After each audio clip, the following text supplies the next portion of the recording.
역대하 16장 1에서 14절 말씀입니다. 16장 아사왕 제36년에 이스라엘 왕 바아사가 유다를 치러 올라와서 라마를 건축하여 사람을 유다 왕 아사에게 왕래하지 못하게 하려 한지라.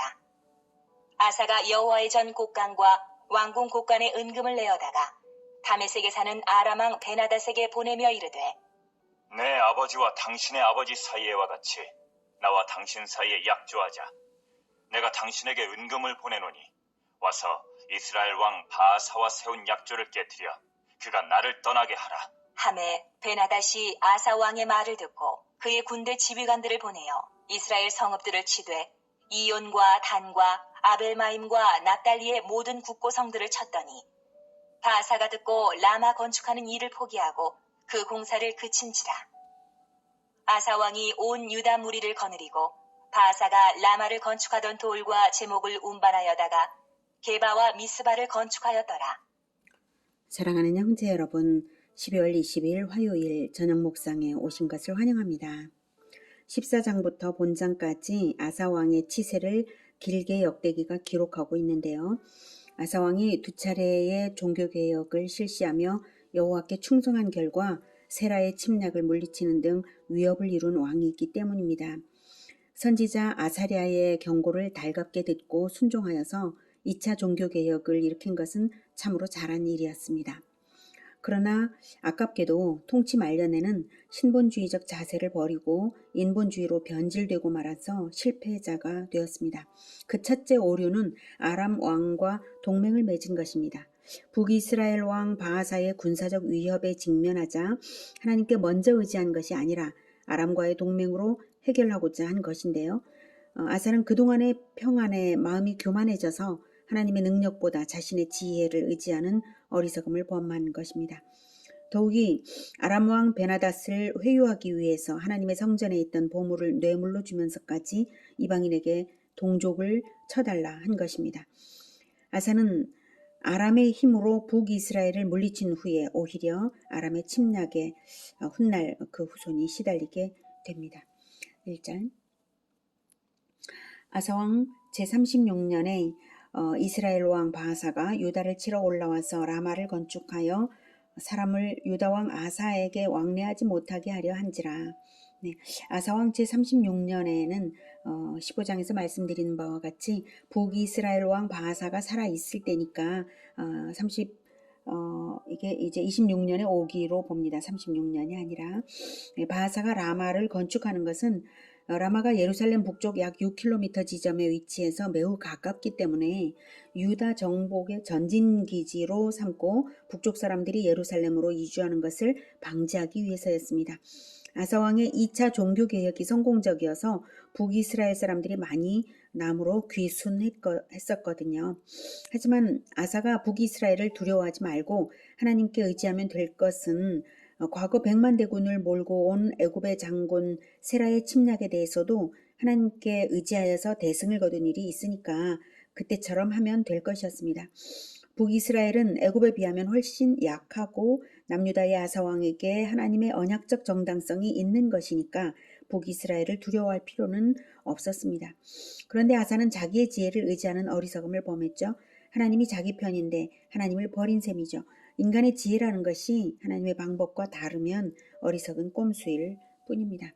2절 아사가 여호와의 전 곳간과 왕궁 곳간에 은금을 내어다가 다메섹에 사는 아람 왕 베나닷에게 보내며 이르되, 내 아버지와 당신의 아버지 사이에와 같이 나와 당신 사이에 약조하자. 내가 당신에게 은금을 보내노니 와서 이스라엘 왕 바아사와 세운 약조를 깨뜨려서 그가 나를 떠나게 하라. 아멘. 네. 아사의 아버지 아비야와 베나닷의 아버지 다브림몬 사이에 이미 조약이 과거에 체결되어 있었음을 알 수가 있고요. 베나닷은 이미 북이스라엘과 동맹 관계였음을 또한 알 수가 있습니다. 그 동맹을 파기해달라고 성전에 금까지 내다가 뇌물로 주며 요청을 했으니 그에 응한 베나닷이 아사와의 약조는 끝까지 지키겠습니까? 인간을 믿으려고 하나님의 것을 탈취하면서 말이죠. 작은 도둑 막으려고 큰 강도 끌어들인 것이죠. 베나닷은 마침 확장의 야심을 가지고 있던 터에 아사가 그렇게 나오니까 기회를 삼아서 북이스라엘을 쳤습니다. 4, 5절. 베나닷이 아사 왕의 말을 듣고 그의 군대 지휘관들을 보내어 이스라엘 성읍들을 치되 이온과 단과 아벨마임과 납달리의 모든 국고 성들을 쳤더니 바하사가 듣고 라마 건축하는 일을 포기하고 그 공사를 그친지라. 네. 아사는 이렇게 북이스라엘이 스스로 물러가도록 할 수는 있었지만 이후 한 세기 동안을 아람으로 하여금 이스라엘을 침략하도록 만드는 명분을 제공하고 말았던 것입니다.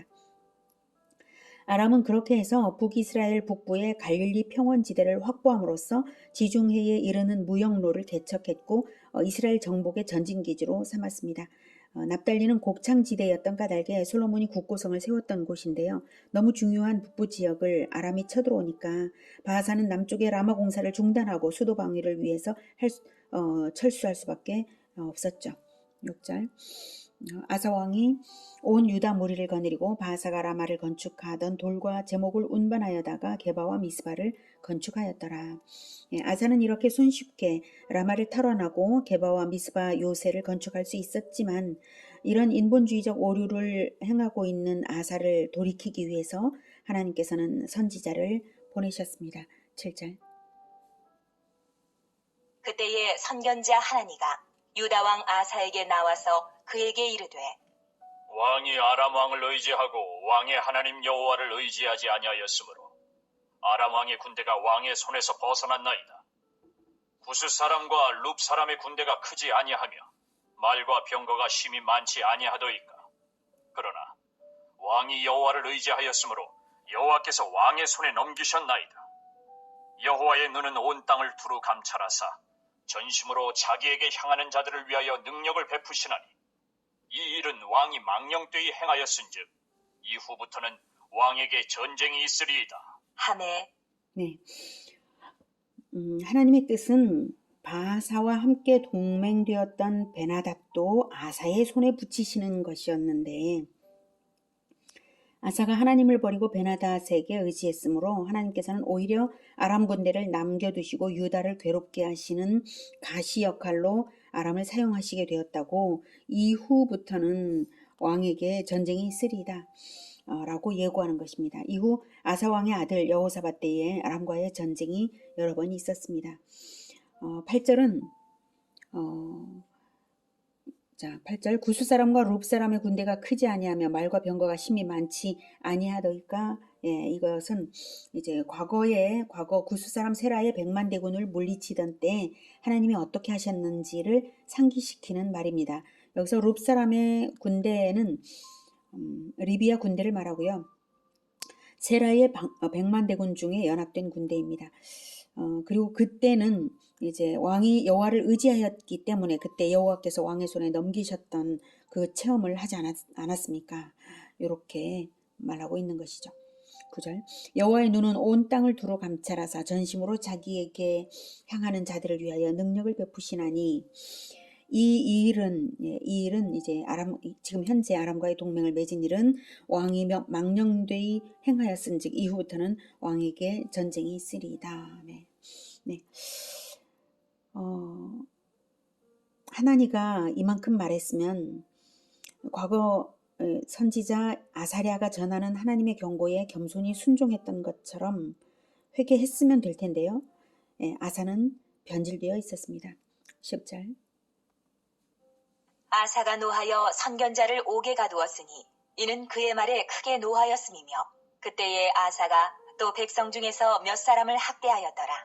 아사의 처음부터 끝까지의 행적은 유다와 이스라엘 열왕기에 기록되니라.